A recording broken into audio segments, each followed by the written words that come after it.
begin by asking you, because you've obviously been in sort of this genre before, the kind of the spoof comedy genre. Yes.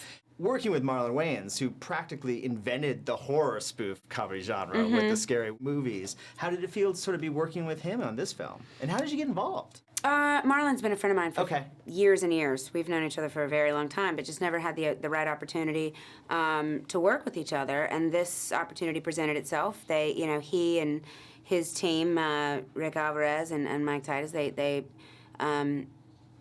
approached me with the script. I read it and thought, you know, all right, let's see. I hadn't, you know, it'd been a while since I'd done film, and one of the main reasons is because they don't shoot in L.A. anymore, and I have a little boy in school, and so this shot in L.A., not far from the house. It was a really funny film, a really funny script. I love those guys in general. I really, you know, trust Marlon, and the cast is absolutely incredible and bigger and better than the first one. And so, you know, when it comes to comedy, I like to be able to work with people who can improv, who are, you know, unafraid to push the envelope and go there and do whatever it takes to get a laugh, self-deprecating and, you know, all the good stuff that makes for a great comedy.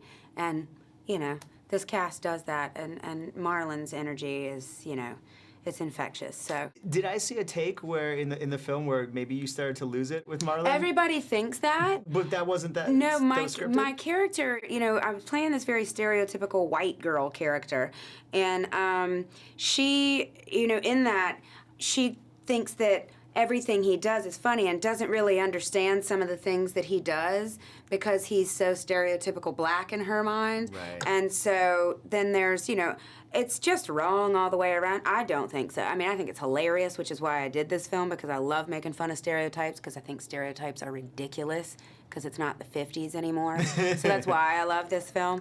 But no, I like, everybody keeps thinking that I was losing it. The only time on camera that we all really lost it was with Cedric. Yeah.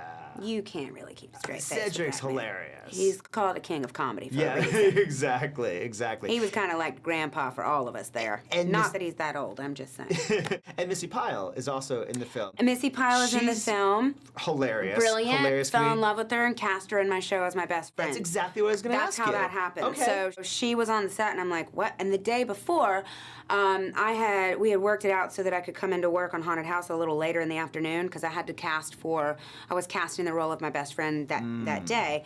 We were reading a bunch of people, and I read with everybody to make sure, because the chemistry was right for my show.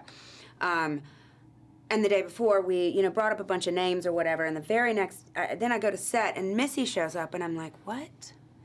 Who is this incredible, funny lady? And next thing you know, I mean, a couple days later, she came in to read for the role, and I read with her, and it was like, I'd already told them, she's it. Yeah. I want her. That's that. It's a wrap. And she came in, and they saw the chemistry right away, and that was it. So, perfect. Yeah. Perfect casting. Pretty great, yeah. Great talking to you. Thank you Nice so to much. talk to you. Yeah, Thank absolutely. you. Have a great day.